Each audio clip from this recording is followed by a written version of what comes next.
Good morning, everyone. Welcome to Murphy's Law Garage. This is Seth with his best airbags. Breast airbags.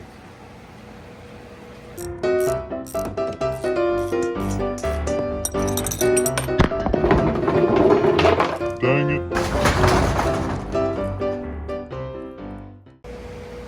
All right, so today we're not putting airbags on Seth. We're putting airbags on the F-150. I'm going to show you all a picture right here of some examples of what the F-150 looks like without airbags on it and a lowering kit. See? Isn't that crazy? It did it. It went to Mod Nationals like that, but, here's it towing some stuff for the garden. It's a little rough. So, we need airbags. Seth may or may not have almost ripped the lift off of a trailer because the truck was so lowered and was sagging. May or may not. Anyways, this is a pretty intense project. I would highly recommend, if you're going to put a 3.5 lowering kit on it from VAS or IHC, that you go ahead and get the airbags when you do it, because we need to take apart a lot of what we've already done to get this on, including the stupid U-bolts. It's so much. It's whatever to remove, but torquing it is like the world's best upper body workout that you feel for 2 days after. So let's go ahead and get under the truck, get it jacked up. We'll show you what needs to come off. We won't bore you too much with that. And then we'll get these slipped in. All right, here we are, having assumed the position. Truck is safely on some US made jacks. First thing we're gonna do is get these shocks out of the way. We could just remove the uppers and let them dangle. I don't know. We might remove the lowers too and give our beautiful Viking shocks a bath. Once the shocks are out, then we need to disconnect the rear shackles here, as well as remove the U-bolts for the lower part of the lowering kit where we've got our track bar mounted. While we're doing that, Seth has got to replace one of these track bars. It's actually this one on this side. The threads end up galling on one of these. We think it had a manufacturing defect. Anyways, they sent us one under warranty. We're going to go ahead and get that replaced. And then once we've got it down and the shackles loose, we'll start there showing you how we put the airbag kit in. But like I said, remove the shocks, 2 bolts or just one, and the upper, and let it dangle. And then you remove the rear shackles on both sides to let the rear end droop. And then the U-bolts are going to have to come off. Our truck already has a lowering kit, so there's some extra bits and bobs here with the flip. So we're going to let all of that dangle. The rear end is supported and safety strapped off. And then we'll show you putting the actual bits and pieces in for the airbags. All right, so once you've got everything loose like we described, the rear hanger on the leaf spring is loose. Next thing you're going to need to do is put a pair of clamps, or one. We're putting a pair so they're out the way and sharing load, but we've also got a helper on this thing that's bound up pretty good, so we've got a bunch of tension on this on both sides. You just don't want this sucker right here springing apart too much whenever you separate it. So next thing we're going to do is we need to take the 2 leaf spring pins out so that we can put in the bracket that faces the rear. Seth, look behind you right there. I've got the 2 brackets. Seth's gonna hand me that. This guy right here goes on the leaf spring. You can see it's got metal to hold it on there, but it goes on the back side of the perch right here on the axle. And then the 2 pins that we're about to take out, these 2 guys, act as bolts and squish it all back together again. They get retightened at 110 foot-pounds whenever you put them back. So we're going to go ahead and pull this out, those pins out, put this bracket on, and then bolt it back together again, and then we'll show you what it looks like. We're working one side at a time as to not upset the axle, because we're just floating on a jack stand right now with a strap on it. And if you try to open both sides up on the back with the shackles, the axle just floats around. So it's easy enough to get one side off the pins, kind of perturb it out of the way, get those pins out, slip this bracket in, and then put it back together again. We'll bring you back after we've got one on. All right, so you can see here we've got the bracket pinned in. It's placed on top of the leaf spring pack, and the 2 bolts that pin the rear axle are now through it, holding it in place. And you can see now it's got this bolt protruding up that will then hold on to the airbag that sits here once we get the bracket up on the frame.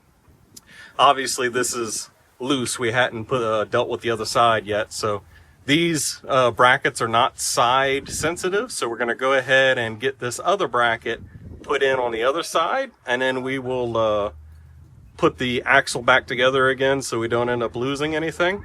I haven't decided yet why they wanted you to pull the shackle in the rear here, because we could have definitely done this, it looks like, without doing that. I'll let you know more towards the end whether or not removing the shackle was even necessary with us having a flip kit like this. I'll let you know. But we're going to go ahead and do the bracket on the other side and then bring you back. All right, we've got the rear leaf spring shackle reinstalled. Both bolts are 173 foot-pounds. If you already have a flip kit in, don't listen to the instructions. There's no reason to disconnect this shackle. If you're putting the flip kit in at the same time, which I suggest because you have to take so much of this crap apart again, then yes, you are going to need to take the leaf springs apart, but otherwise don't. We've already got the U-bolts back on. For us, these are 75 foot-pounds for the VAS flip kit. And then the pins that are in the center here are supposed to be 110 foot-pounds, but this is a composite leaf on this one. You ain't getting it that tight. So good and tight is what those are right now. Now, obviously, we've got the other bag mount on, the lower bag mount, and we've got our bolts and brackets and everything ready to go here. So I'm going to hold one up to the frame. They are side specific, so pay close attention to the instructions. We're going to show you what it looks like. All right, so this is the bracket on the driver's side. You see it's got a D on it here. You always start with the D, nice big D. And then that means driver's side, and then it says this side facing up. The instructions are vague here, and it bothers me a bit. It says to bring the bracket up to the bump stop weld. This is the bump stop plate. You can see the weld. In the instructions, if you stare at the picture really close, you can see they didn't bring it up to the metal of the bracket. There's appears to be a slightly smaller gap on this side than that side. It's as if they stopped at the weld, not at the bracket.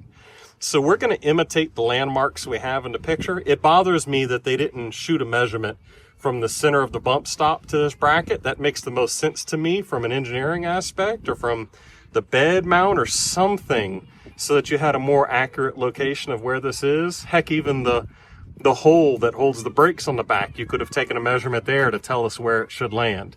But whatever, it's on there. These bolts, you get a washer on either side, the bolt goes through, you've got a nut on it, they go to 80 foot-pounds, and then this sucker's on here. You can see right here, we've got our perch mount on the bottom. We're gonna go air up some bags real quick, and I'll show you how we get that in this hole. So, air pressure gun, put a little pressure on the port here in the middle, get them to extend, and then we can screw them on the perch. Screw. All right, so bag, see the top? See the bottom's got one screw hole? That one screw hole goes in that one bolt that's sticking up out the bottom, and then you screw it on. This is difficult to do with one hand. Hold on, Seth's just sitting in the corner laughing right now. There we go. Spin it on like that. And then you need the holes to line up like this. If you try to go around, it won't make it, so you gotta back up a bit. I don't like that, but it is what it is.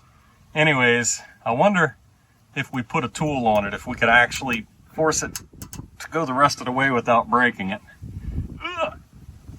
Regardless. So you tighten it up, and then you can pull this up. I can't right now, one-handed. She's a little sheathed down here. You just pull up on it, and it'll come up to the hole. And then you put 2 bolts here and here, these 2 guys in the kit, into those bolt holes.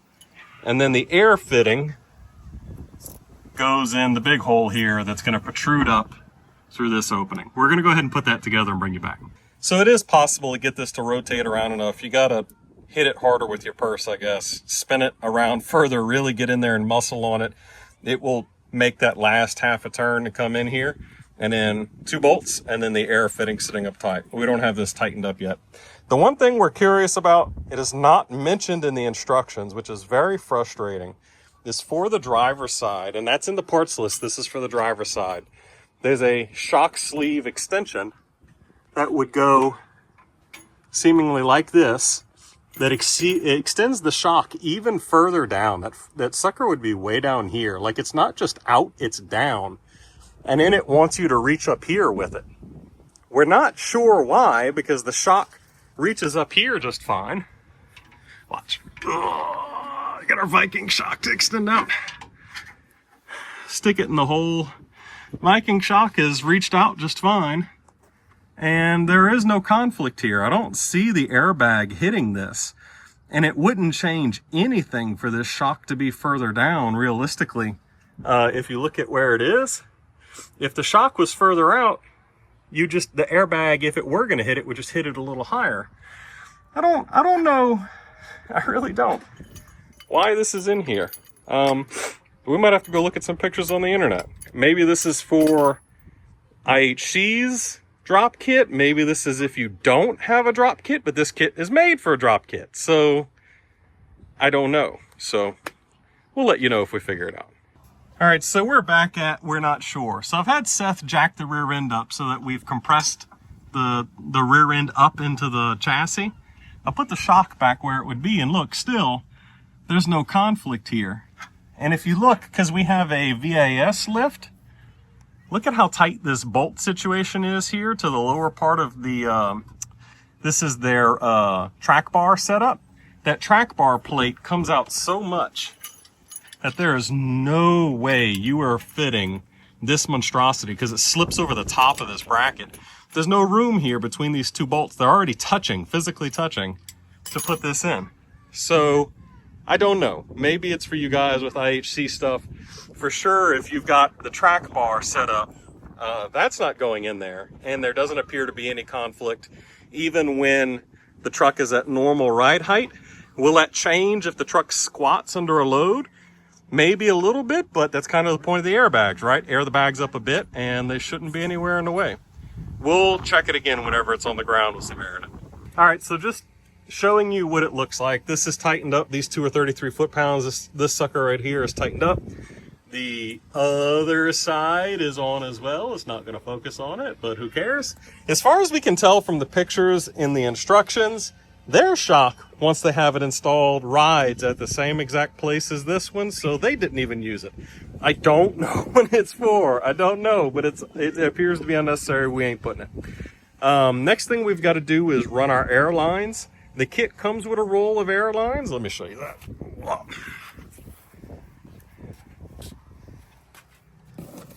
Kit comes with a T. Put that down. The Schrader valve, and then the air line. Now, in the instructions, they show pulling this bolt out and putting the Schrader valve on the license plate. I don't like that. Seth doesn't like that. If you ever have to do anything with the license plate, you've got to take the Schrader valve off. And yeah, arguably, how often do you take the license plate off? It's just still silly. We're going to end up, we've got a lot of empty plastic right here. We're just going to pop a hole to run these lines. Basically, what we're going to do is there's going to be an air line from this bag, an air line from that bag. We're going to route them on the frame to here. We're going to tee it, yada, yada, yada. And then we're going to bring it to one line right here. Once I've decided how, because I'm really anal about wires and hoses, once I've decided how to make this as pretty as possible and out of the way, I'll bring you back and show you what I did. But these things are all literally, Seth said, I'm going to throw that on the ground. These are all literally push to connect. You take the end of the hose and you push it into this fitting. And then when you do, the end of the fitting pops out. And then to get it back out again, all you have to do is push on this collet right here and it slips off the line. It might be easier to see here. This is the collet. When you push the line in, you see how that moves a little bit? And then when you want to take it off, you just squeeze that sucker down and then pull the line out.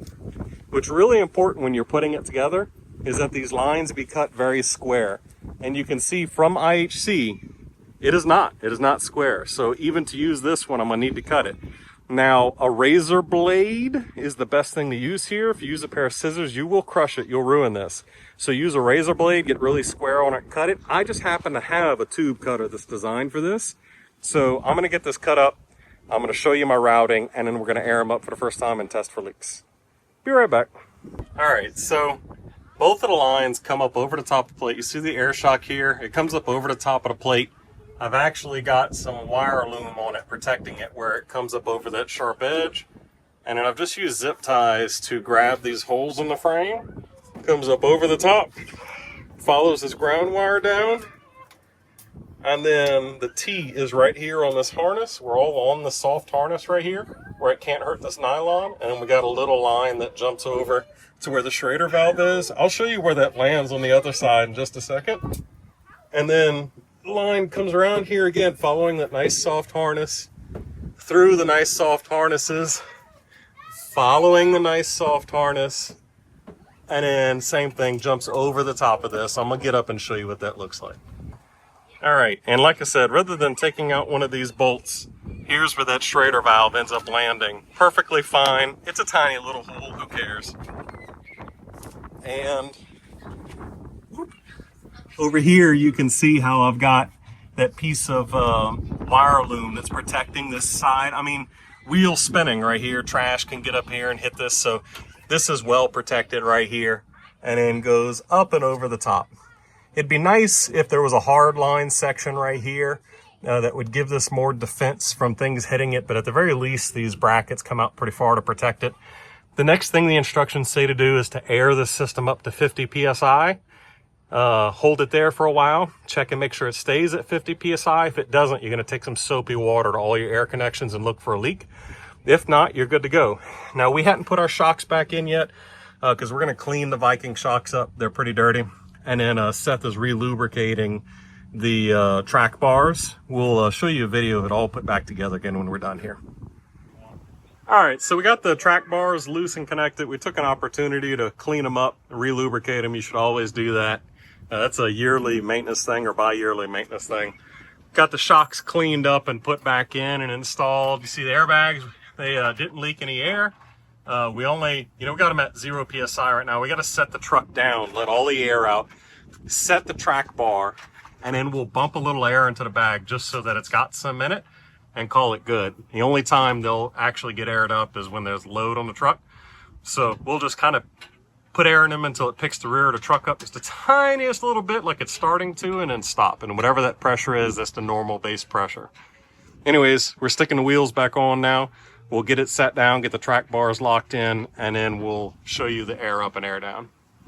All right, so before we set our preload on the track bars, which Seth has stuck back in, we're gonna go ahead and air up and show you what that looks like from under the truck. So there's your bag dead ahead. And there's the truck going to the moon. Let's check our air pressure. We're gonna land about half. Still going. Stop, check our air pressure. We're at 40. Keep going. Yeah, we're at like 45. But anyways, you can see just how much that jumps up. And then I can air us back out again. And here the truck comes back down.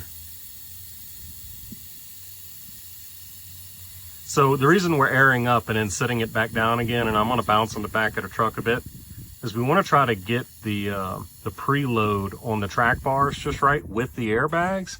We don't want the airbags to be fully deflated. We want just a hair of air in them so they're touching and doing a little bit of work. So you can see here we've fully deflated and they've collapsed. I'm going to bounce on the rear end a bit, make sure the truck is settled, and then we're going to just put enough air in that it starts to support some weight and stop. And then Seth's going to set the neutral preload on the track bars for street driving. And that's how we're going to do this. At the track, it's going to be different. We're basically just going to fully air out and then do preload on them because we don't want the airbags to get in the way. So we're going to get that done and we'll be done. All right. And just like that, we decided that 5 PSI was the secret number. We watched the frame rail to leaf spring or axle height, and we bumped air in until it wiggled a little bit and came up and then stopped. We checked, it was at 6, like 6.25. So I pulled it down to 5, 5.25. And that appears to be the neutral air pressure. That's enough that the truck won't be bouncy and stiff in the rear. But as soon as, let's say he just happens to throw something in the trunk, when the truck goes to squat, it's got to resist that air pressure. Now, whenever it is squatting under a bunch of weight, that's when Seth can pull out his little baby Makita pump and air the bags up to reverse the squat. Well, other than that, I think she's ready to go. All right, y'all, so we got the airbags installed. Super easy install. Very annoying to take apart the U-bolts and everything again, so just do it with your drop kit. Everything made sense, so good job, IHC. Other than your instructions, leave a lot to be desired. Maybe you have an install video out there we should have watched that would have explained some of this, but the instructions, your paper instructions, do better. Anyways, thank y'all for watching Murphy's Law Garage, and as usual, we love you. God bless. Peace.